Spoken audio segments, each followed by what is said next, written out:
Does that link in with the 1 second decision? Yes. So the 1 second decision is, I had to live through that 1 second decision several times during this race. So this race took me 100 and some hours, okay? And this is what people don't get. For you to finish that race, even though I DNF'd, I still finished in the time. So there's a lot of pride in that. If you're 100 and some odd hours, let me use Hell Week. This is a perfect example. Hell Week's 130 hours. And 130 hours is a lot of seconds. A lot of fucking seconds.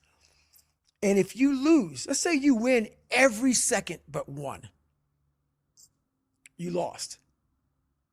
It only takes 1 second for you to lose the whole thing. So the 1 second decision is just that. You're in a situation where life is sucking. Let's say you're in extreme cold water and your life is flashing before your eyes. Every time that wave goes over your head, your thought process is, I got to get the fuck out of this water. And you're in Hell Week. And you're hour one of 130 fucking hours. It's all fun and games, okay? Because at the beginning of Hell Week, the guns are going off. It's like a pep rally. So you're fucking hyped up. And your boys are linked arms and you're getting sprayed. And it's like a fucking pep rally. The instructors are yelling at you. Bombs are going off. Concussion grenades. Blanks from N60s. Yeah, hoo-yah. Fuck yeah. Fuck yeah. Yeah, motherfucker. Yeah. But then what they do is they shut that shit off. They shut it off. All that hoo-yah, all that hype, it gets real quiet. And they march you out to that surf zone for something called surf torture. And it's that water, that Pacific Ocean is cold as shit. So no more pep rally. You're now in your head. You're linked arms with, your brothers beside you. You don't know if they're going to be there long or not. You don't care. You think about yourself. You lay back and that first wave hits you.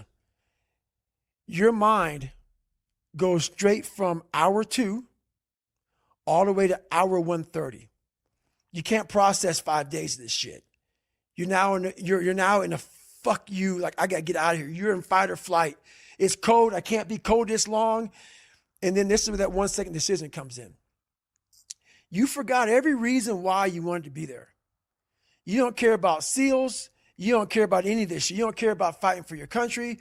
You don't care about that gaudy gold trident that they put on your chest. You don't care about any of that shit no more. All you want to do is go back home. You want the warmth. You may want something to eat. You want your girl to hold you. All those things of comfort are there in that 1 second. And this is where people lose. So what I do in that 1 second, because we all think about quitting when shit's hard. But what you have to do in that 1 second is hard to process information during pain. Because that pain takes over and you can't think rationally. You're thinking about fight or flight, save yourself. That's not a rational thought. It's not a thought that's going to get you through hard times.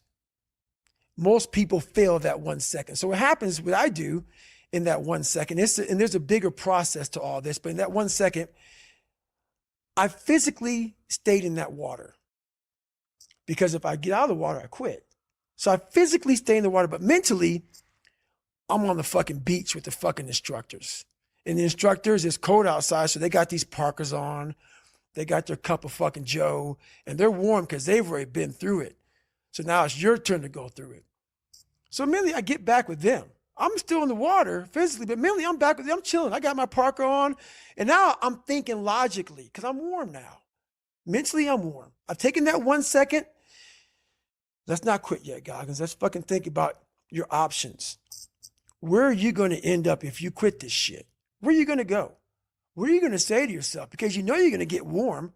The second you get out of this water, you could take a shower and you could be warm. And in 5 days, you could be out. So I start thinking logically. I calm my brain down because your brain just wants to get the fuck out. Ring the bell, push your helmet down, get warm, and then you're really fucked. And these are the things you have to think about in the 1 second decision. So that's what that's all about. It's about gaining control of your mind, putting things back in the proper perspective, and then saying, I really do want to be here. And I'm going to have a bunch of these 1 seconds through this 130-hour journey. And I have to learn to control these, because if I fail one of these 1 seconds, I will not be a SEAL. I will not be a doctor. I will not be a lawyer. I will not be whatever the fuck it is. So that's how important that 1 second decision is. It's all about your mind takes control of you. You have to say, fuck you. I run this motherfucker. And that's what that's all about.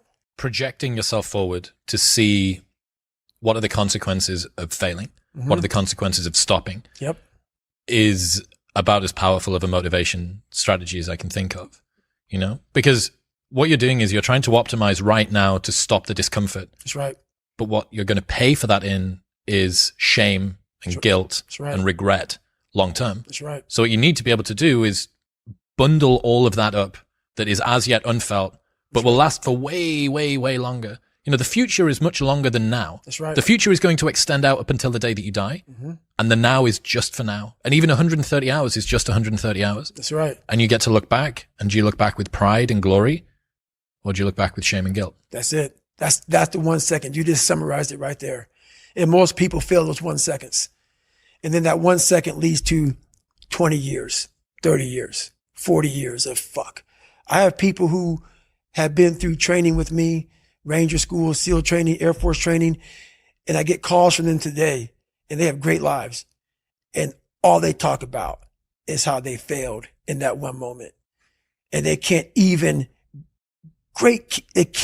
enjoy their life now because they're now warm. They're now warm. There's no more suffering. There's no more suffering for me either. And we're in the same boat now. But you're suffering. So we're not suffering, but you're thinking about what you could have been. I am exactly what I should have been. And that's where people start to lose it. Because now I realize that in that 1 second. I go through all that. I know how it's going to feel because I failed so many times before. Failure is the ultimate thing, man. I failed so many times before. That's why I don't look at failure anymore as failure. I look at it as my first, second, and third attempt. So that's what that's all about, man. Well, I mean, you went back to go and do Moab again a second time. That's right. What's happening, people? If you enjoyed that, then press here for the full, unedited episode. And don't forget to subscribe.